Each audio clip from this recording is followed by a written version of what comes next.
అసలు ఎలా వచ్చింది సార్ అది ఆ కాన్సెప్ట్? అడవి శ్రీనివాస్ గారిది అది కాన్సెప్ట్. నాకు మొట్టమొదటి అవకాశం అది. That was my first debut. Debut. అది కూడా కొంత ఉంటుంది. First debut. బాగున్నాయి రెండు. సో దానివల్ల అది ఆ జానర్తో మీరు బాగా పాపులర్. నా క్లోజ్ ఫ్రెండ్స్ వాళ్ళ భార్యలు అంటే ఎవరి ఫ్రెండ్స్ వాళ్ళ భార్యలు కూడా నేను ఆ ప్రోగ్రామ్ చేసే రోజుల్లో మాట్లాడేవారు కాదు, ఇళ్ళ లోపలే దాక్కునేవాళ్ళు. అవునా? 2003లో మామూలుగా నేను ఇంటికి వెళ్తే అన్నయ్య అని వచ్చే ఆడవాళ్ళు ఇంట్లో దాక్కునేవారు. నేను వెళ్తే సిగ్గా తిరస్కరణ అది తెలియదమ్మా. కొంత అంటే ఉంటుంది కదా, ఆ రోజుల్లో కొంచెం అంత ఫ్రీగా లేదు. ఇప్పుడు అందరూ సార్ చేతిలో కెమెరా ఉండి రీల్స్ ఇష్టం వచ్చినట్టు అన్ని రకాల జోకులు వచ్చేస్తున్నాయి. సెల్ ఫోన్ వచ్చిన తర్వాత సొసైటీ మారిందండి, పాడు చేసింది సమాజం. అవును అవును అవును. బాగు చేసింది తక్కువ, చెడు చేసింది ఎక్కువ.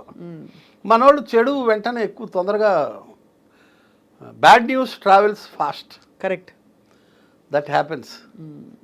సో అలా ఆ విధంగా ప్రయాణం కొనసాగుతున్న టైంలో ఈ మధ్య ఏదో మిమ్మల్ని ఇంట్లోంచి పంపించేశారు, మీరు హాస్టల్కి వెళ్ళిపోయారు, రకరకాల. ఇంట్లోంచి ఏం పంపించలేదు, లిఫ్ట్ పాడైంది, పాత లిఫ్ట్ తీసేసాను. ఎన్నో ఫ్లోర్ సార్ మంది? 5వ ఫ్లోర్. ఈ కరకర శబ్దం చేసే మోకాళ్ళతో 5 అంతస్తులు ఎక్కలేను కదా. అవును, ఏదో ఒకసారి అంటే ఎక్కొచ్చు, కష్టపడి. ఎప్పుడో ఒకసారి ఒక అరగంటకి పడుతుంది ఎక్కడానికి. అదే మెల్లిగా 4 మెట్లకి కూర్చుని అలా అయితే వెళ్ళొచ్చు, కానీ అది రోజు అప్ అండ్ డౌన్ కష్టం అని చెప్పి మీరు హాస్టల్కి మారిపోయారా? 83 రోజులు హాస్టల్లో ఉన్నాను. 83 రోజుల?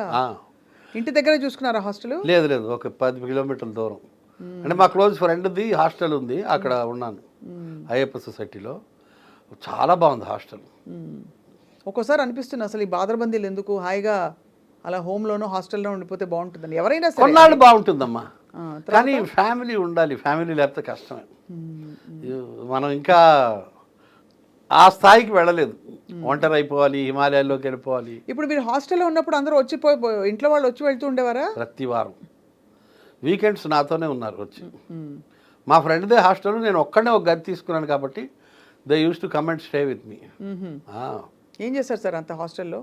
ఏం ఉండదమ్మా, పుస్తకాలు చదవడమే. టీవీ ఉంటుందిగా? టీవీ ఉంది, టీవీలో ఓటీటీ ఉంది, ఫోన్ ఉంది, ఫోన్లో ఓటీటీ ఉంది, అది హాట్స్పాట్ ఉంటుందిగా.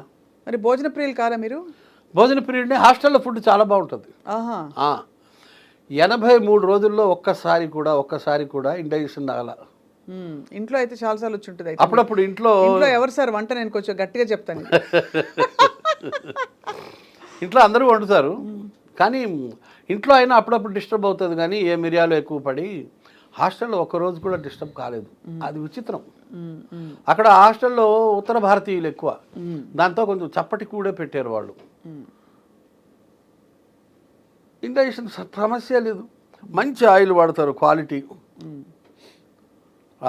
అయ్యప్ప సొసైటీలో కడల్స్ కోలివ్ అని చాలా మంచి హాస్టల్, బాగా చూసుకున్నారు నన్ను. అసలు food extraordinary, healthy food, not tasty food. మీరు ఫస్ట్ అసలు మీరు వెజిటేరియనా? ఇంట్లో వెజిటేరియన్.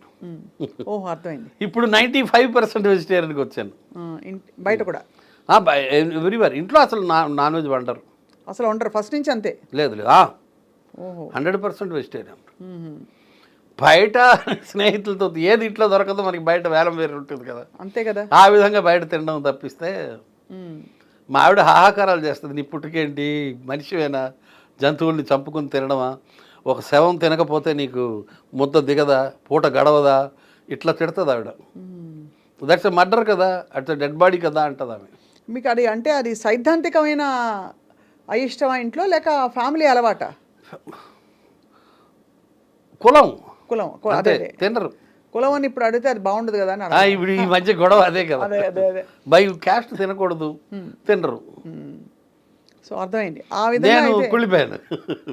మీరు అండ్ మీరు విస్తరించిన కులం. భ్రష్టు విస్తరించిన అన్నాను సార్, కానీ విస్తరి కదా. ఎగ్జాక్ట్లీ, విస్తర్లో వడ్డించిన కులం. కానీ సార్ ఇప్పుడు బియాండ్ ఈ వీకెండ్స్ వాళ్ళు వచ్చి ఉండడం, భోజనాలు ఇవన్నీ పక్కన పెడితే ఏంటి, వాట్ ఈస్ యువర్ కనెక్షన్? ఫ్యామిలీతో ఎలా మీరు బాండ్ అవుతారు? అంటే అందరూ బాండ్ అవుతారు ఫ్యామిలీతో, కానీ మీ అన్యోన్యంగా ఉండే మీ కుటుంబం గురించి చెప్పండి.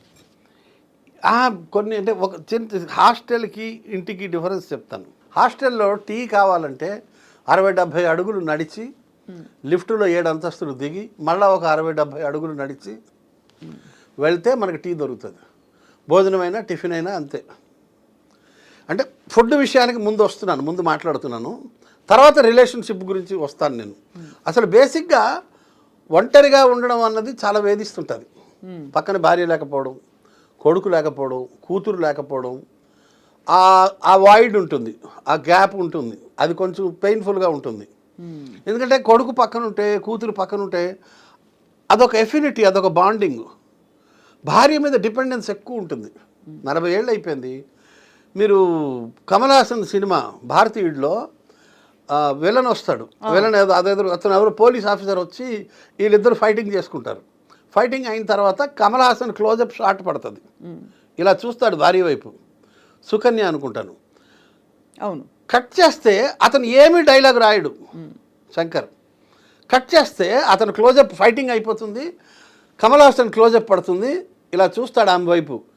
అంటే మనం ఇప్పుడు నేను విలన్ని కొట్టేసాను కాబట్టి పోలీసు వాళ్ళు నా దగ్గరికి వస్తారు కాబట్టి మనం ఈ ప్లేస్ ఖాళీ చేసేయాలి అన్న ఇండికేషన్ ఆమెకు అర్థమైపోయి 1 సెకండ్ 2 సెకండ్సే ఉంటుంది క్లోజప్. కట్ చేస్తే ఆమె దండం మీద ఆరేసిన బట్టలు తీస్తూ ఉంటుంది. అండర్స్టాండింగ్ అలా ఉంటుంది. అది భార్యాభర్తల బంధం అంటే, ఒకళ్ళనొకళ్ళు అర్థం చేసుకోవడం అంటే. నేను పొద్దున్నే లేచి బ్రష్ చేసుకుని వచ్చి నా కుర్చీ మీద కూర్చుని నేను ఇలా రిమోట్లు పట్టుకుని టీవీ చూస్తుంటా. మా ఆవిడ వంటగదిలోంచి నన్ను చూస్తుంది. వీడిప్పుడు టీ తాగుతాడు అన్నది ఆమెకి ఇండికేషన్. నేను కుర్చీ మీద కూర్చున్న 120 సెకండ్స్లో నాకు టీ వస్తుంది. మళ్ళీ అరగంటలో ఇంకొక టీ వస్తుంది. నేను కనీసం ఇలా చూడను. అంత డిపెండెన్స్ ఉంటుంది భార్య మీద. హాస్టల్లో అది లేదు. నేను 60-70 అడుగులు నడిచి లిఫ్ట్ దిగి వెళ్ళాలి. పైపెచ్చు అక్కడ మనుషులతో నాకు అనుబంధం ఉండదు. ఇక్కడ నా భార్య ఊరు వెళ్ళింది అనుకోండి, ఆ పని నా కూతురు చేస్తుంది, ఆ పని నా కొడుకు చేస్తాడు. ఎందుకంటే అక్కడ ఒక ఎఫెక్షన్ ఉంటుంది, అక్కడ ఒక రిలేషన్షిప్ ఉంటుంది, అవును, ఒక బంధం ఉంటుంది, బ్లడ్ ఉంటుంది. హాస్టల్లో అది ఉండదుగా. అవును. హాస్టల్లో ఒక ఎంప్టీనెస్ ఉంటుంది. మనం ఇక్కడ టీ తెచ్చే మనిషిగా చూసినా కూడా తెచ్చేవాళ్ళు తేరు. ఇలా ఇలా ఇలా తిరిగి చూసినా కూడా అంతేనా. ఇంట్లో మనకి ఆ బాండేజ్ ఉంటుంది. అవును. నాకు 83 రోజులు ఉండి వచ్చాను. అక్టోబర్ 23 వచ్చాను. ఆగస్ట్ 1 వెళ్ళాను. లాస్ట్ 10-15 రోజులు అయితే నేను కింద మీద అయిపోయాను, ఫిష్ అవుట్ ఆఫ్ వాటర్ అయిపోయాను.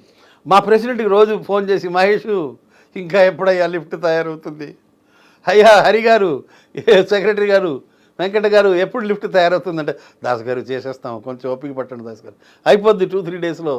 పాపం వాళ్ళు, మా ప్రెసిడెంట్ సెక్రటరీ వాళ్ళు కూడా పాపం చాలా ఓపిక చేసుకుని, అయ్యా శ్రీధర్ గారు, ఎవటూరి శ్రీధర్ గారు, కొంచెం లిఫ్ట్ చూడండి సార్, త్వరగా అయ్యేటట్టు చూడండి సార్ అని నేను ఫోన్లు చేసి పాపం చాలామందిని ఎంత విసిగించాలో అంత విసిగించాను. పాపం వాళ్ళందరూ చాలా ఓపికతో, నా సహజీవన జీవకులు, నాతో పాటు ఉండే మా బిల్డింగ్లో ఉండే వాళ్ళందరూ ఎంతో ఓపికగా నాకు రిప్లై ఇచ్చారు. మొత్తానికి 83 డేస్ తర్వాత ఇంటికి వెళ్ళా.